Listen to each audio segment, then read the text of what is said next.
여호와께서 모세와 아론에게 말씀하여 이르시되 바로가 너희에게 이르기를 너희는 이적을 보이라 하거든 너는 아론에게 말하기를 너희의 지팡이를 들어서 바로 앞에 던지라 하라. 그것이 뱀이 되리라. 모세와 아론이 바로에게 가서 여호와께서 명령하신 대로 행하여 아론이 바로와 그의 신하 앞에 지팡이를 던지니 뱀이 된지라. 바로도 현인들과 마술사들을 부르매 그 애굽 요술사들도 그들의 요술로 그와 같이 행하되 각 사람이 지팡이를 던짐에 뱀이 되었으나 아론의 지팡이가 그들의 지팡이를 삼키니라. 그러나 바로의 마음이 완악하여 그들의 말을 듣지 아니하니 여호와의 말씀과 같더라. 아멘.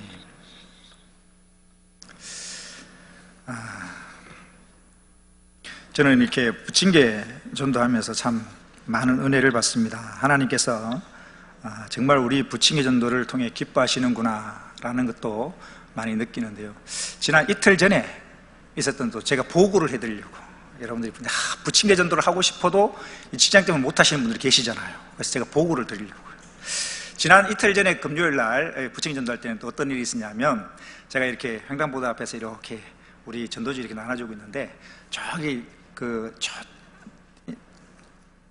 롯데캐슬 쪽인가요? 그쪽에서부터 이렇게 할아버지 한 분, 할머니랑 이렇게 할아버지가 유모차에 아기를 할아버지가 유모차를 밀고 할머니는 뒤에서 이렇게 뒷짐을 지고 따라오시더라고요. 이렇게 앞에서 할아버지가 유모차에 손자 태웠고 손자를 태운 유모차를 끌고 가시고 뒤에는 할머니가 뒷짐 지고 할머니가 이렇게 가시더라고요. 가시면서 이렇게 가시는데 앞에서부터 우리 교회 우리 성도님들이 아유 부침개 드시고 가세요 이렇게 하니까 앞에 가시는 할아버지는 아유 됐어요 하고 지나가는데 뒤에 따라오는 할머님이 우리 텐트 안으로 부침개 드시러 들어가신 거예요. 할아버지는 모르고 이렇게 가다가 할머니가 일로 들어와.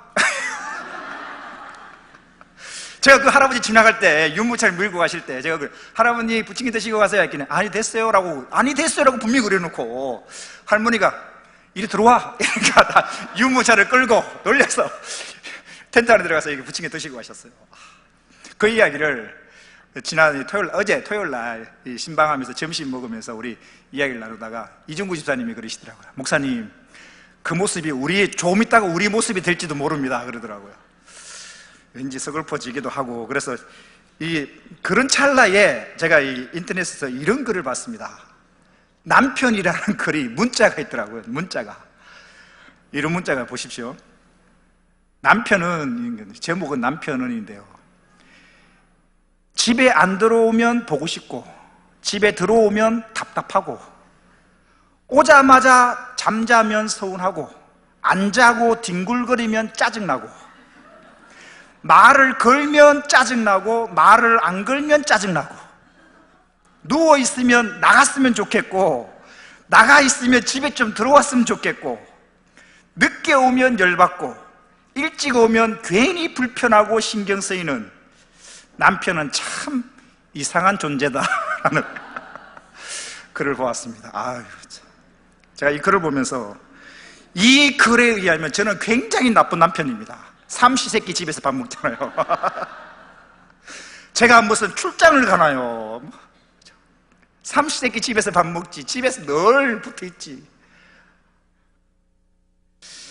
세상 사람들은 이렇게 말한다 할지라도 우리 성도님들은 그죠? 하루 아침에 이렇게 일 다니고 잘 다녀오세요 인사하고 떨어져 있으면 보고 싶고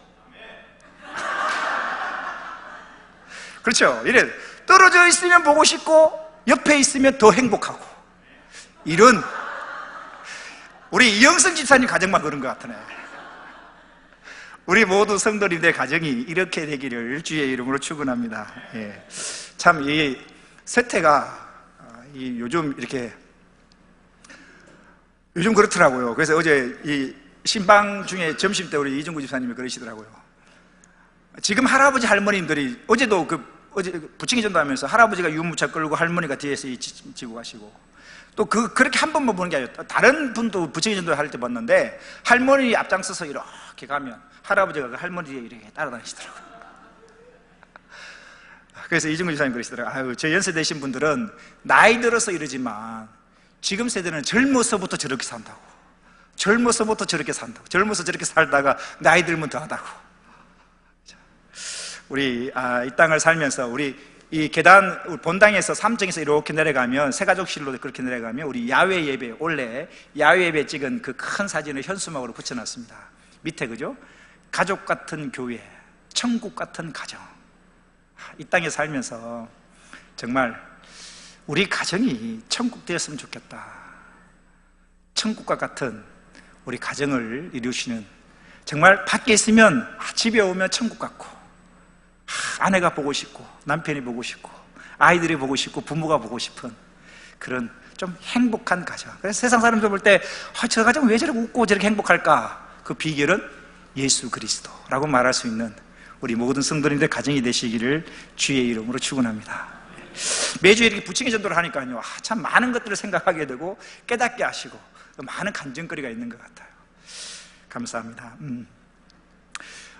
우리가 주일 오후에 출애굽기 말씀을 살펴보고 있습니다. 주일 오후에 살펴보고 있는 이 앞전까지의 이 출애굽기 내용이 7장 1절에서 7절까지의 내용이 어떤 거냐면, 먼저 7장 1절을 한번 보십시오. 자막은 준비하지 않았습니다. 7장 1절에 보니까 여호와께서 모세에게 이르시되 볼지어다 내가 너를 바로에게 신같이 되게 하였은즉 네 형 아론은 네 대언자가 되리라. 하나님께서 모세에게 말씀하십니다. 하나님의 말씀에 사명을 받고, 소명과 사명을 받고 이 모세가 용기를 내어 바로에게 갔더니, 그죠? 바로에게 가서 하나님 말씀하시는데 이 백성이 하나님을 예배하도록 보내달라 얘기하니까 더 심한 학대가 다가온 거거든요. 그래서 좌절되었고 실망되어 있는 그 모세에게 하나님이 말씀하십니다. 야, 내가 모세 너를 바로에게, 애굽의 왕 바로에게 너를 신 같은 존재가 되게 하겠다. 이건 무슨 말입니까? 모세가 이 바로 앞에 엄청난 기적과 이적을 행함으로 말미암아 바로가 볼 때 신 같은 존재로 삼게 해주겠다라는 하나님의 말씀입니다. 그럼에도 불구하고 여러분, 놀라운 기적을 보고 이적을 보면 뭔가 깨달음이 있으면 참 좋을 텐데요, 놀라운 기적과 이적을 바라봄에도 불구하고 깨닫지를 못합니다. 성경을 보니까 바로의 마음이 완악했다라고 기록하고 있는데, 이 마음이 중요한 것 같아요. 이 결론이기도 합니다만은 마음밭이 참 중요한 것 같아요. 우리 잘 알다시피 어떤 씨앗은 떨어지는데 똑같은 씨앗입니다. 똑같은 씨앗인데 어떤 씨앗은 100배의 열매를 맺는 반면에 어떤 씨앗은 근데 다 없어져 버리거든요. 마음밭이 문제는 그래요. 마음이 문제예요. 완악한 바로의 마음은 완악한 상태에 있었기 때문에 하나님의 기적을 보고, 이야, 놀라운 기적을 보고, 하나님이 정말 살아계시는구나 자복하고 하나님의 말씀에 순종하며 오죽 좋으련만, 그 놀라운 기적을 바라보면서도 완악한 그 마음이 깨어지질 않는 거예요. 깨달음이 없는 것입니다. 그래서 우리가 또 여기서 한 가지 적용할 수 있죠. 성경 하나님의 말씀을 듣고 읽을 때 깨달음이 온다는 거. 나의 모습이 비춰지고 내가 어떻게 살아야 될지 발견되어지고 깨달아진다는 것, 이 하나님의 말씀이 들려지고 깨달아진다는 것, 이건 엄청난 축복인 것입니다. 눈앞에서 기적을 보고서도 깨닫지 못하는데, 여러분, 기적을 보지 아니하고 말씀을 그냥 보고 읽음으로 깨달아진다는 것, 이거 얼마나 큰 축복입니까? 사랑하는 성도 여러분, 집에서 홀로 성경을 읽으실 때마다, 교회에 나와서 이 말씀을 들을 때마다 깨달아지는 주의 은혜가 임하기를 주의 이름으로 축원합니다. 말씀이 깨달아져야 합니다. 말씀이 깨달아져야 합니다. 이 말씀이 하나님 나에게 주시는 말씀으로 들려지고 그 말씀을 나에게 적용하고 내가 그 깨달은 말씀대로 살아간다면 얼마나 좋을까? 이것만큼 큰 은혜가 없다는 사실.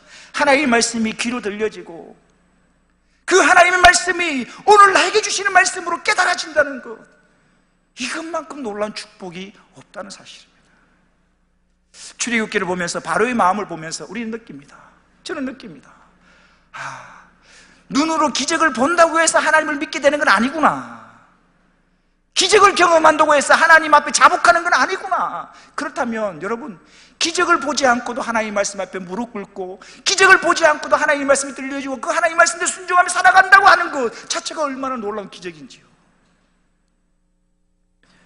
본문 8절 말씀 같이 한번 읽어볼까요? 8절 시작. 여호와께서 모세와 아론에게 말씀하여 이르시되, 8절에 보면 여호와께서 모세와 아론에게 말씀하여 이르시되, 이 부분, 이 패턴, 여호와께서 모세에게 이르시되, 여호와께서 모세와 아론에게 말씀하여 이르시되 라는 이런 패턴이요, 출애굽기에 보면 굉장히 자주 등장합니다. 한번 찾아볼까요? 우리 앞으로 자막 준비하지 않았는데 4장 19절을 보십시오. 4장 19절에 보면 이렇게 기록합니다. 여호와께서 미디안에서 모세에게 이르시되, 21절, 4장 21절, 여호와께서 모세에게 이르시되, 27절, 여호와께서 아론에게 이르시되, 그 다음 넘겨서 6장 1절을 보십시오. 여호와께서 모세에게 이르시되, 2절입니다. 하나님이 모세에게 말씀하여 이르시되, 6장 10절입니다. 여호와께서 모세에게 말씀하여 이르시되, 13절입니다. 여호와께서 모세와 아론에게 말씀하사, 이제 6장 29절을 보십시오. 여호와께서 모세에게 말씀하여 이르시되, 7장 1절, 여호와께서 모세에게 이르시되, 7장 8절 오늘 본문입니다. 여호와께서 모세와 아론에게 말씀하여 이르시되, 7장 14절, 여호와께서 모세에게 이르시되, 7장 19절, 여호와께서 또 모세에게 이르시되, 8장 1절, 여호와께서 모세에게 이르시되. 출애굽기 전체를 보면 이런 패턴이 굉장히 자주 반복돼요. 잠시 우리가 살펴보았지만 하나님이 모세에게 이르시되, 하나님이 모세와 아론에게 말씀하여 이르시되, 이런 패턴이 굉장히 자주 반복되고 있는데 우리는 이걸 통하여 중요한 것을 발견할 수 있습니다. 역사를 움직이시고 이끌어 가시는 분이 누구냐? 바로 하나님이시라는 사실입니다. 하나님이 말씀하시는 대로 역사는 움직이져 가는 것입니다. 하나님이 말씀하시는 그 역사를 거역할 사람이 없는 것입니다.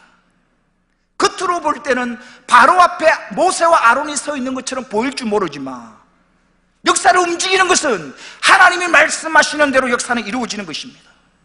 이것을 통하여 출애굽기의 이 말씀을 통하여 하나님은 우리에게 이걸 말씀해 주고 계신다. 역사의 주인이 누구냐?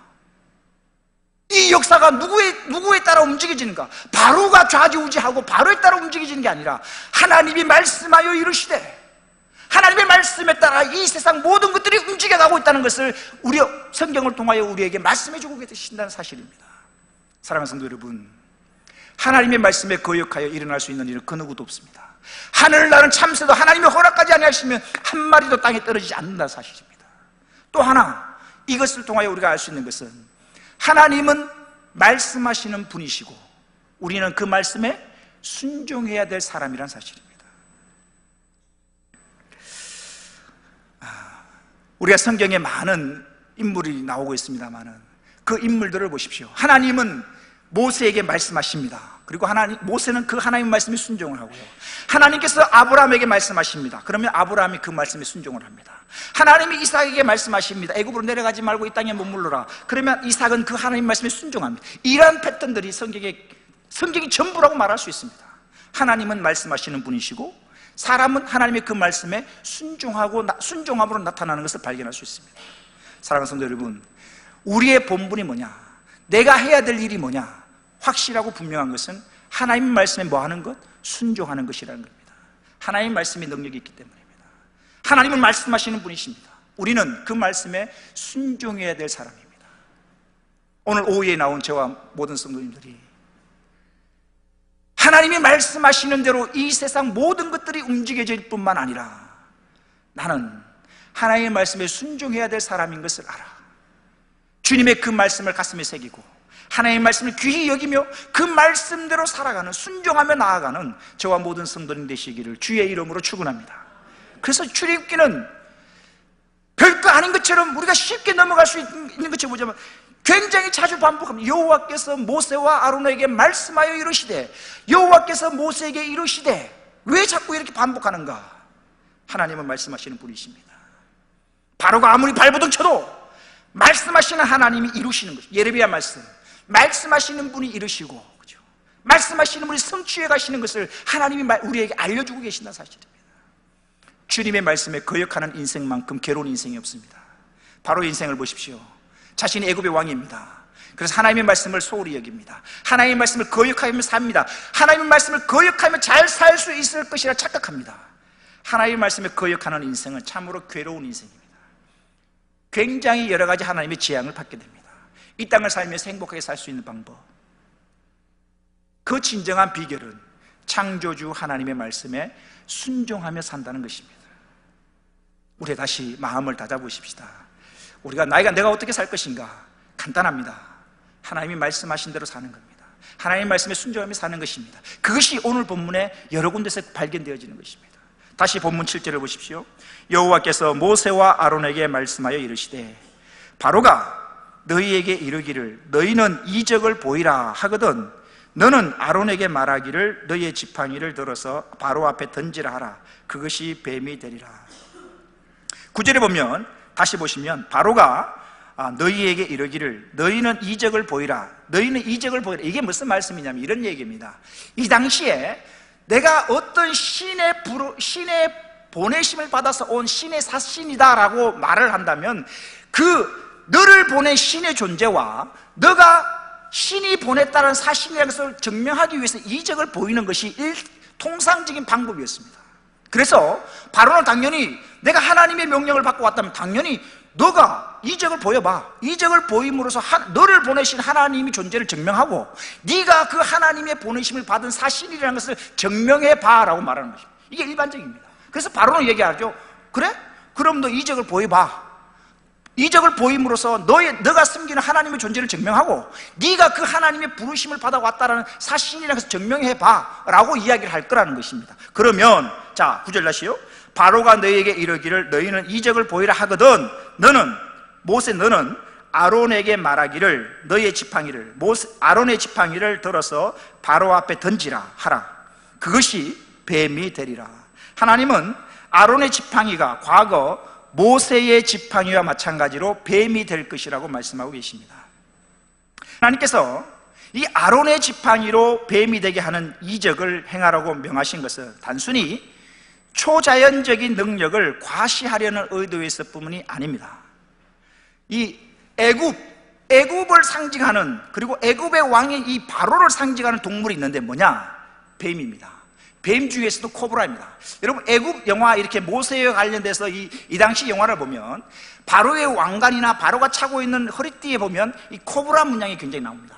이 코브라라는 것이 애굽을 상징하는 것이기도 하고 애굽을 통치하는 바로를 상징하는 동물이 뭐냐? 바로 이 코브라 뱀입니다. 그래서 이 모세 아론의 지팡이를 던졌더니 그 뱀이 됐다. 이 뱀 우리는 이제 뱀이라고 했는데 오늘을 보면 탄닌이라 했으니 코브라 뭐 이런 걸 상징하는 말인데요. 이런 이적을 보이시는 것은 하나님의 능력이 애굽의 왕권과 애굽의 신들을 능히 이기고도 남음이 있음을 보여주는 그 기사입니다. 그 이제 뒷부분에 그것이 계속 나오는데요. 10절을 보십시오.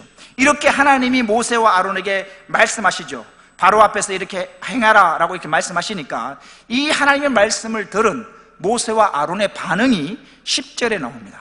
10절 같이 읽어볼까요? 시작. 모세와 아론이 바로에게 가서 여호와께서 명령하신 대로 행하여 아론이 바로와 그의 신하 앞에 지팡이를 던지니 뱀이 된지라.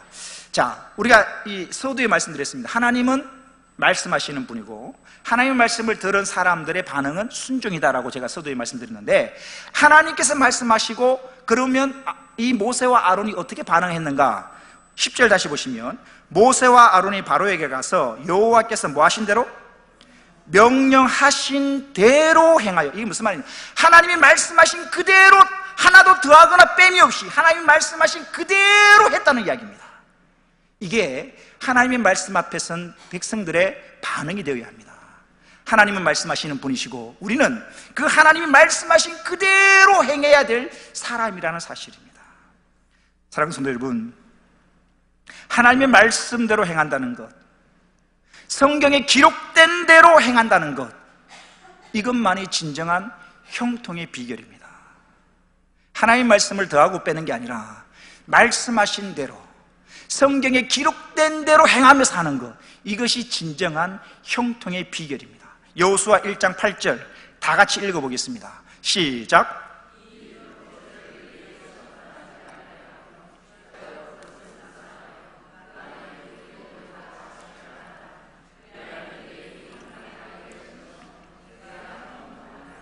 네 율법책 하나님의 말씀을 네 입에서 떠나지 말게 하며 주야로 하나님의 말씀을 묵상하며 그 안에 뭐요? 기록된 대로 다 지켜 행하라. 그리하면 너의 길이 평탄하게 될 것이며 네가 형통하리라. 이렇게 하나님은 말씀하셨고 그 하나님 말씀에 모세와 아론은 하나님이 말씀하신 그대로 행하게 됩니다. 그래서 11절을 보십시오. 그렇게 해서 아론의 지팡이를 바로 앞에 던지니까 그 아론의 지팡이가 뭘로 변해요? 뱀으로 변한 거예요. 그러면 이걸 보고 뭔가 바로가 깨달아야 되는데, 이 아론이 들고 있는 지팡이를 던지니 뱀이 됐는데 그 기적을 본 바로의 반응이 뭐냐? 11절입니다 11절 보십시오. 바로도 현인들과 마술사들을 부르매 그 애굽 요술사들도 그들의 요술로 그와 같이 행하되 라고 되어 있는데, 11절의 앞부분을 보면 바로도라고 해요. 이 도가 또 굉장히 중요한 단어입니다. 이 무슨 말이냐면 이런 거죠. 야, 모세와 아론아, 너를 보내신 여호와가 있다는 것을 증명하기 겨우 지팡이를 던졌더니 뱀이 되는 그 정도밖에 안 되니? 야, 그 정도는 나도 할 수 있어 라는 이야기입니다. 지팡이가 뱀이 됐니? 그 정도 나도 할 줄 알아. 그러면서 뭐 하는가 보십시오. 바로도 현인들과 마술사들을 부르며, 현인이라는 것은 뭡니까? 여기 나온 현인이라는 것은 이 당시에 점성가, 별을 보고 점을 칠 수 있는 점성가들이나 또는 최고의 지식인들을 가리키는 말이 현인입니다. 현인. 그 현인들과 또 마술사들을 부르며, 요술을 부리는 사람이죠. 이 현인들과 마술사들을 부르며 그 애굽 요술사들도 그들의 요술로 그와 같이 행했다. 그와 같이 행했다는 것은 지팡이를 뱀으로 만들었다라는 것입니다. 여기에 대해서는 아론이 가지고 있는 지팡이를 바로 앞에 던지니까 아론이 들고 있는 지팡이가 뱀으로 변했어요. 그러니까 그걸 보고 나서 바로가, 야, 그 정도야? 나도 그 정도는 할 수 있어 라고 하면서 자신의 밑에 부리고 있는 현인들과 마술사들을 불러서 똑같이 행하겠다는, 그러니까 바로의 부름을 받고 온 그 마술사들도 지팡이로 뱀이 되게 했다는 이야기입니다. 여기에 대해서는 두 가지로 해석이 가능합니다. 첫 번째는 뭐냐? 실제로 이 바로의 신하들이, 마술사들이 실제로 지팡이를 가지고 뱀으로 변했다라는 것이 아니라, 이 실제의 뱀을 최면을 걸었다든지 이렇게 해서 딱딱한 이 막대기로 만들고 있다가 던지면서 그 최면을 풀어서 원래의 뱀이었는데 최면을 해서 딱딱한 막대기로 있다가 던지면서 뱀이 되었다라고 해석하는 분들도 계십니다. 왜냐하면 이런 마술이 이 당시에 성행했거든요. 영화 보면 여러분이 피리를 불면 코브라가 샥 이렇게 올라오는, 바구니에서 올라오는 그 피리를 끊으면 이 코브라가 딱 줄처럼 떨어지고, 이런 마술들이 굉장히 많았습니다. 그래서 그렇게 해석하는 경우도 있고, 또 하나는 실제로 사단의 활동, 사단의 도움을 받아 이런 지팡이가 뱀이 되게끔 했다라고 보기도 합니다. 왜냐하면 데살로니가 후서 2장 9절에 보면 이런 말씀이 나옵니다. 보십시오. 악한 자의 나타남은 사탄의 활동을 따라 모든 능력과 표적과 거짓 기적과, 그러니까 사단의 활동을 따라 모든 능력과 표적과 거짓 기적들도 일어나는 것입니다. 어쨌든 간에 지금 아론이 들고 있는 지팡이를 던지니까 뱀으로 변했는데, 그걸 본 바로의 반응이, 야, 하나님의 능력이 그거밖에 안 돼? 나도 그 정도는 해 라고 하면서 현인과 마술사를 불러서 그들의 지팡이를 뱀이 되게 했다는 것입니다. 여기까지는 바로가 했거든요. 그 다음에 일어날 일을 바로는 예상하지 못한 겁니다. 그 다음에 무슨 일들이 벌어지는가? 12절을 보십시오. 다시 11절부터 보면, 바로도 현인들과 마술사들을 부르며 그 애굽 요술사들도 그들의 요술로 그와 같이 행하되, 12절입니다. 각 사람이 지팡이를 던짐에 뱀이 되었으나 아론의 지팡이가 그들의 지팡이를 삼키니라. 전혀 예상하지 못한 일이 생깁니다. 아론이 던진 지팡이가 뱀이 있고, 바로의 이 마술사들도 던진 게 지팡이다. 바로의 마술사들은 여러 명이 있을 거거든요. 그 여러 명이 던진 이 뱀이 있고, 아론이 던진 지팡이가 뱀이 된 게 있는데, 이 아론의 지팡이가 뱀이 된 게 다른 뱀들을 다 삼켜버린 것입니다. 이 삼키다라는 말 뜻을 보면요, 1차적으로 말 그대로죠. 입안으로 통째로 넣어서 삼키는 거, 이걸 삼키다라는 말인데, 이 삼키다라는 말에 이면적인 뜻이 있습니다. 그게 뭐냐? 삼키다라는 것은 하나님의 심판과 관련돼서 주로 사용되어집니다. 출애굽기 나중에 15장의 뒤에 보면은 이스라엘 백성들이 애굽을 통과하고 나서 이 바로의 군사들이 그들을 쫓게 되죠. 쫓게 되는데 이 애굽의 군사들을 하나님이 진멸하시는데 어떻게 표현하고 있는가? 이렇게 표현합니다. 출애굽기 15장 12절 보십시오. 주께서 오른손을 드신즉 땅이 그들을 모았다? 삼켰나이다. 이 삼키다라는 것은 하나님의 심판과 관련되어 있고요. 또 하나 예를 들면 하나님이 세우신 모세와 아론을 대적하던 고라와 다단과 아비람을 땅이 입을 벌려 그들을 삼켜버립니다. 이것이 민수기 16장 32절에 나옵니다. 보십시오. 땅이 그 입을 열어 그들과 그들의 집과 고라에게 속한 모든 사람과 그들의 재물을 뭐하매? 삼키매. 이처럼 삼키다라는 단어, 아론의 지팡이가 바로의 신하들이 변하게 한 그 지팡이를 삼켰다라는 이 삼키다라는 이 단어는 단순히 꿀꺽 삼켰다는 의미를 넘어서 하나님의 심판이 그 속에 포함되어 있고, 더 나아가서 하나님의 심판을 받음으로 말미암아 멸망되는 것을 포함하고 있는 단어가 바로 이 삼키다라는 단어입니다. 그래서 성경을 볼 때 이 삼키다라는 이 단어를 쓰고 있는 의도가 있죠.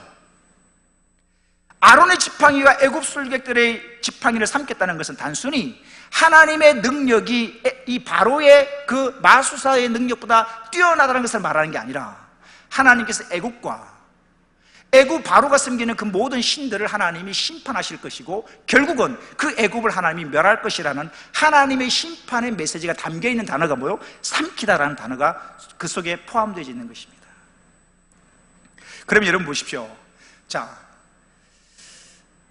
모세와 아론이 왔고 아론이 던진 지팡이가 뱀으로 변했습니다. 그래서 바로가 볼 때 야, 그 정도의 마술을 나도 할 수 있어.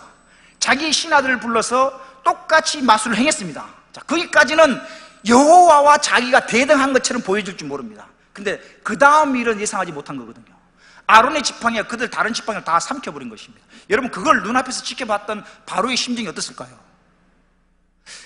내 신하들이 지팡이가 뱀이 된 것은 숫자가 더 많아. 그러면 더 많은 숫자를 가지고 있는 그 뱀들이 아론의 뱀을 공격해서 아론의 뱀을 삼켜야, 야, 봤지? 내가 이 정도야. 우리 애굽의 신이 이 정도 힘이 있어. 이렇게 자랑할 텐데 저도 예상하지 못한 겁니다. 아론의 지팡이가 다른 걸 다 삼켜버린 것입니다. 굉장히 곤란한 상황에 처해진 것입니다. 눈앞에서 벌어진 이런 일들, 이것을 바라본 바로가 어떤 마음을 가져야 될까요? 겸손한 마음으로 하나님을 인정하면 참 좋으련만 자신들의 그 뱀을 삼켜버리는 것을 눈앞에 지켜보고 있는 이 바로의 반응이 오늘 본문 마지막 13절에 이렇게 기록합니다. 다 같이 읽겠습니다. 13절입니다. 시작. 그러나 바로의 마음이 완악하여 그들의 말을 듣지 아니하니 여호와의 말씀과 같더라. 바로의 마음이 뭐하여? 완악하여. 서두에 제가 말씀드렸습니다. 기적을 본다고 해서 다 하나님을 만나는 게 아닙니다. 기적을 경험하고 체험한다고 해서 하나님께 다 돌아오는가? 아니더라는 겁니다. 이 바로의 마음, 완악한 마음대로 하나님이 그냥 가만히 바로를 내버려 두신 겁니다. 그러니까 이 눈앞에서 벌어지는 기적들을 바라보면서도 하나님을 깨닫고 하나님을 찾고 구하는 게 아니라 완악했던 이 바로의 마음이 그걸 거부해버립니다. 로마서 1장 28절 이하에 이렇게 기록하고 있습니다. 보십시오. 또한 그들이 마음에 하나님 두기를 싫어하며 하나님께서 그들을 그 상실한 마음대로 그냥 하나님이 내버려 두신 겁니다. 그게 무슨 말이에요? 완악한 마음대로 하나님 그냥 가만 내버려 둔 거예요. 하나님을 거역하고 거부하고 사는 그 마음 그대로 하나님이 그냥 내버려 두신 겁니다. 가만히 내버려 두니까 어떤 일이 벌어지는가? 합당하지 못한 일을 하게 하셨으니 곧 모든 불의, 추악, 탐욕, 악의가 가득한 자요, 시기, 살인, 분쟁, 사기, 악독이 가득한 자요, 수군수군하는 자요, 비방하는 자요, 하나님께서 미워하시는 자요, 능욕하는 자요, 교만한 자요, 자랑하는 자요, 악을 도모하는 자요, 부모를 거역하는 자요, 우매한 자요, 배약하는 자요, 무정한 자요, 무자비한 자라. 그들이 이 같은 일을 행하시는 그 자는 사형에 해당한다고 하나님께서 정하심을 알고도 자기들만 이런 일을 행할 뿐 아니라 또한 그런 일을 행하는 자들을 옳다라고 이야기했다. 출애굽기를 말씀을 전하면서 이 바로의 마음, 완악한 마음을 제가 설명을 드린 적이 있습니다. 하나님의 기적을 눈으로 보면서도 바로는 이 완악한 마음을 버리지 못합니다. 그래서 하나님이 그 완악한 마음을 그냥 그대로 내버려 둡니다. 그러니까 이 바로는 완악한 마음을 가지고 하나님 앞, 자기 자신의 눈앞에 하나님의 기적을 보면서도, 하나님의 능력을 체험하면서도 하나님을 거역하는 삶을 살게 됩니다. 우리의 마음이 얼마나 중요한지 알 수가 있습니다. 여러분, 저와 여러분은 왜 이 자리에 이리 나와서 오후에 더운데 졸림데 이렇게 앉아서 이렇게 예배를 드리는가? 이유가 있습니다. 에스겔서를 한번 볼까요? 11장 19절에서 2절 같이 한번 읽어보십시다. 중요한 말씀인데 한번 같이 한번 읽어볼까요? 시작.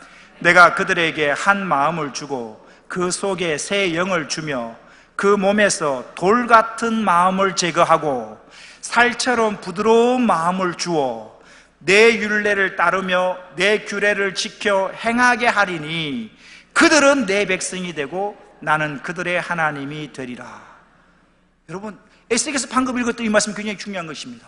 내가 하나님의 말씀을 귀히 여기고 내가 하나님의 말씀을 지키며 사는 것, 하나님이 나의 하나님 되고 나는 하나님의 백성이 된다는 것, 왜 이런 하나는 돌 같은 내 마음을 제거하시고 살처럼 부드러운 마음을 주셔서 하나님의 말씀이 귀로 들려지고 하나님의 말씀대로 행하며 산다는 것, 이것 자체가 나에게 큰 은혜이고 기적이라는 사실입니다. 이런 은혜를 주신 하나님께 감사하기를 원합니다. 또 하나는 이토록 중요한 마음, 돌 같은 내 마음을 하나님이 제거하시고 살처럼 부드러운 마음을 주셨는데 이토록 중요한 마음을 우리는 남녀 간의 관계에서 이게 소위 의장 관리한다라는 말이죠. 남자가 여자가 남자를 의장 관리한다라는 표현을 하는데 우리는 마음 관리를 할 수 있어야 됩니다. 마음을 잘 관리하지 못하고 마음을 잘 지키지 못해서 낭패를 본 사람이 있습니다. 대표적인 사람으로 가룟 유다입니다. 한번 볼까요? 요한복음 13장 2절 말씀, 자막이 준비되어 있습니다. 요한복음 13장 2절 같이 읽어볼까요? 시작. 마귀가 벌써 시몬의 아들 가룟 유다의 마음에 예수를 팔려는 생각을 넣었더라. 안타까운 겁니다. 가룟 유다는 마음을 지키지 못했습니다. 그래서 그 마음에, 그걸 알고 그 마음에 사단이 예수를 팔려는 생각을 가룟 유다의 마음에 집어넣어 버리니까 3년간 따랐던 그 예수를 스승이라고 고백하고 주라고 고백했던 그 예수님을 불과 돈 몇 푼에 팔아버리고 맙니다. 이러한 엄청난 일을 저지르게 된 배경이 뭐냐? 가룟 유다가 마음을 지키지 못했기 때문입니다. 그래서 잠언 4장 23절에는 우리에게 이렇게 말씀하십니다. 마지막으로 다 같이 읽어보겠습니다. 시작. 모든 지킬 만한 것 중에 더욱 내 마음을 지키라. 생명의 근원이 이에서 남이니라.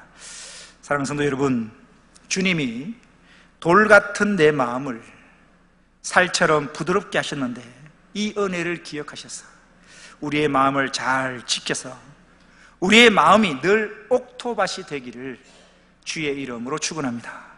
기도하겠습니다.